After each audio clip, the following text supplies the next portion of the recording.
ଏଥର ସାଧାରଣ ନିର୍ବାଚନରେ ପରାଜୟ ହେଲା। ପରାଜୟର କାରଣ ଖୋଜିବା ପାଇଁ ମଧ୍ୟ କମିଟି ଗଠନ କରାଯାଇଥିଲା। କାରଣ ଖୋଜା ଗଲାଣି କୋଣ ପାଇଁ ପରାଜୟ ହେଲା? ନା, ପରାଜୟର କାରଣ ଖୋଜା ଚାଲିଛି, ମିଟିଂ ପରେ ମିଟିଂ ହେଉଛି, ତର୍ଜମା ମଧ୍ୟ ଚାଲିଛି। କ'ଣ କରିପାରିବା? ବହୁତ ଜାଗାରେ ଢୋଲ ଭିତରେ ମୂଷା ରହିଲେ। ଆମେ ହାରିନୁ, ନବୀନ ପଟ୍ଟନାୟକ ହାରି ନାହାନ୍ତି, ଆଗକୁ ହରେଇ ଦିଆଯାଇଛି, ସୁଚିନ୍ତିତ ଭାବେ ହରେଇ ଦିଆଯାଇଛି। ତେଣୁ ତର୍ଜମା ହେଉଛି।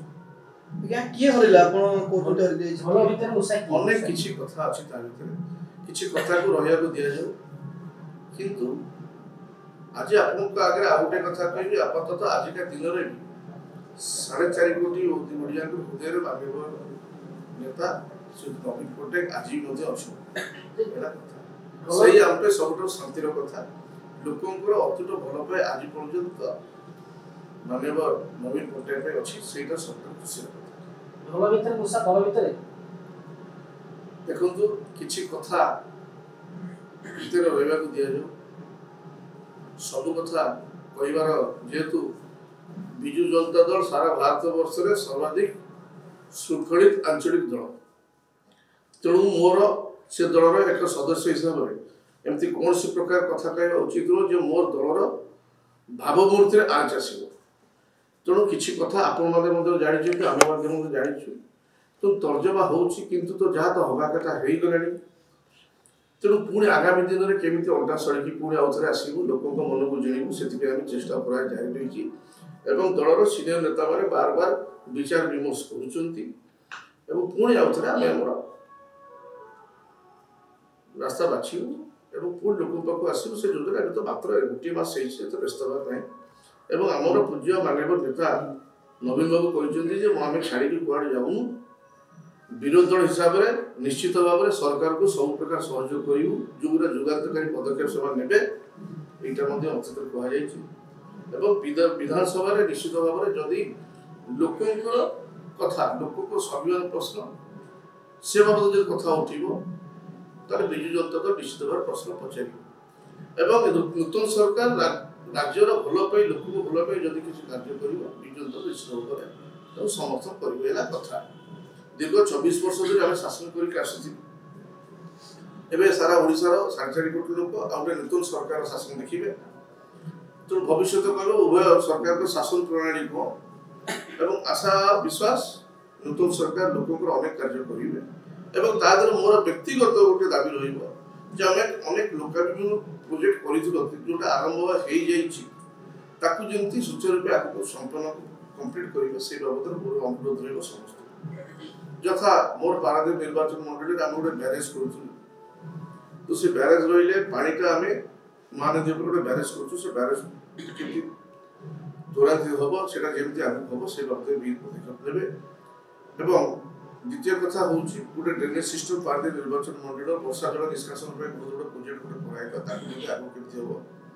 ଏବେ ସୌଭାଗ୍ୟର କଥା, ମୋର ପ୍ରତିଦ୍ୱନ୍ଦ୍ୱୀ ଯିଏ ଥିଲେ ବିଜେପିର ସନ୍ତୋଷ ସ୍ୱାଇଁ, ସିଏ ମଧ୍ୟ ଜିତିଛନ୍ତି ଏବଂ ଏଥର ସୌଭାଗ୍ୟ ଦୃଷ୍ଟିରୁ ମନ୍ତ୍ରୀ ମଧ୍ୟ ହେଇଛନ୍ତି।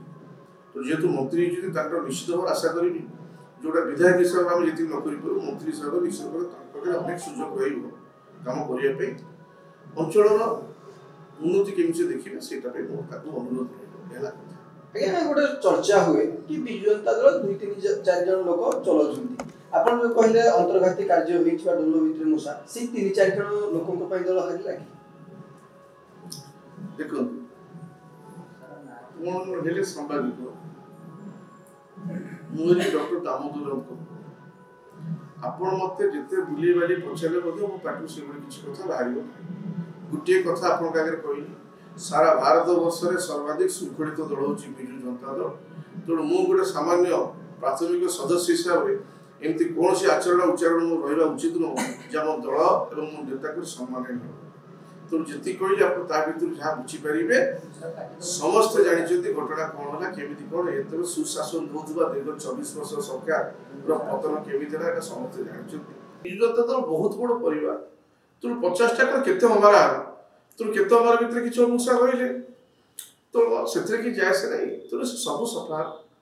କିନ୍ତୁ ଗୋଟିଏ କଥା ଆପଣ ବାର ବାର ଲଗାତାର କହୁଛି, ଆଜି ମଧ୍ୟ ଆମେ ଖୁସି कि निर्वाचन में एत बड़ विपर्य पर आम जहाँ देखुचु 4.5 कोटी ओडिया हृदय एपर्यंत नवीन पट्टनायक बास कर हृदय कांदुची मन खोजुची एवं राजनीति में जितवा हारिबा लगी रही था ठीक अच्छे दीर्घ 25 वर्षर शासन तो आउ पुणी आम फेरिया चेष्टा करूँ ओडिशा रे बर्तमान नूतन सरकार आसी अनुरोध आपण मैंने होती समाज दायित्व संपन्न गणमाध्यम आपण पाखु जातु नूतन सरकार पाखु पिछा लागतु आपण पाखे सब खबर अच्छी केमिति लोकों को सुशासन मिलिबो एवं अनेक लोकाभिमुख कार्यक्रम से घोषणा कर कार्यकारी करेंगे एवं कर बस गोटे मो बस जोटा से बस योजना भी कार्यकारी करेंगे चलो एमती सब योजना भी कार्यकारी हो लोक पहुँचु आयुष्मान सागर विजु स्वास्थ्य कार्ड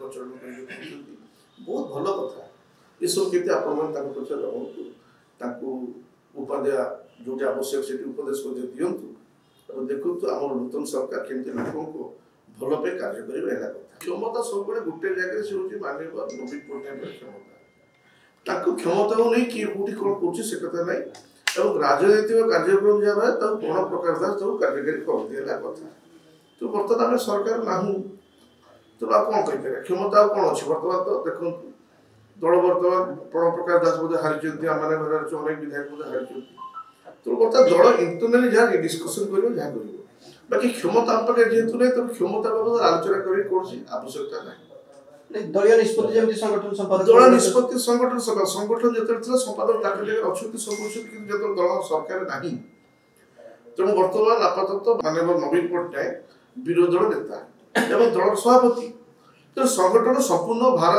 ताक कांधरे बर्तमान तो आगामी दिन में आइदर से हो आसेम्बली भितर हो बाहर हो सब दायित्व से सुचारू निर्वाह करेंगे एवं से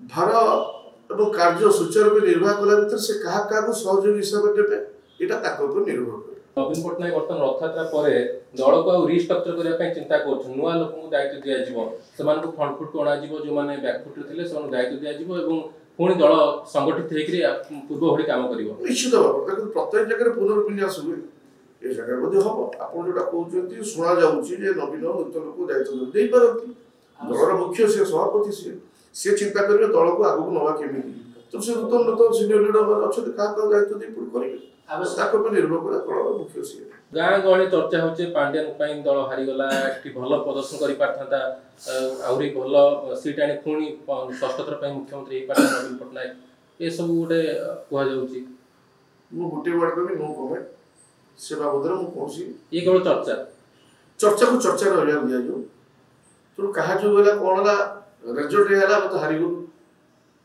आप चिंता करूँ गोटे कथा कह प्रत्येक पंचायत को 50 लाख लगा दिखाई मानव नवीन पट्टनायक निजर गंताघर खोलदे पंचायत पंचायत जी जहाँ जो आप ना दिंतु कहतु आ जो मुझे कहबार नहीं सरकार एवं शासन लोकों करनी विगत आप 2 वर्ष भर देखते कौन न कम करने आखे स्कोप ना रास्ता घाट मठ मंदिर स्कूल सब जगह कम होपर लोक मैंने आमको हतादर करते तो कथा हूँ लोक मैंने सर्वसाधारण सब गणतंत्र तेणु निश्चित भाव में आम सब कलापर आम किसी भूल रही तो से भूल भर आपण जो कथा उठाऊँ सी हुए तो थी तो बाबद आप चिंता कर लाभ नहीं बर्तमान ये हूँ मोर खाली गोटे कह कथा आमर आलोचना चली कारण खोजा चलती कि गोटे कथा ये कहबी नूतन सरकार को मोर अभिनंदन और आशा विश्वास एत वर्ष धरी नवीन पट्टनायक जो कार्य कर आगामी दिन आगे ना भल कम करवा से आशा थी प्रभु जगन्नाथ समस्त मंगल करूँ नूतन सरकार मंगल करूँ मुझे कामना आ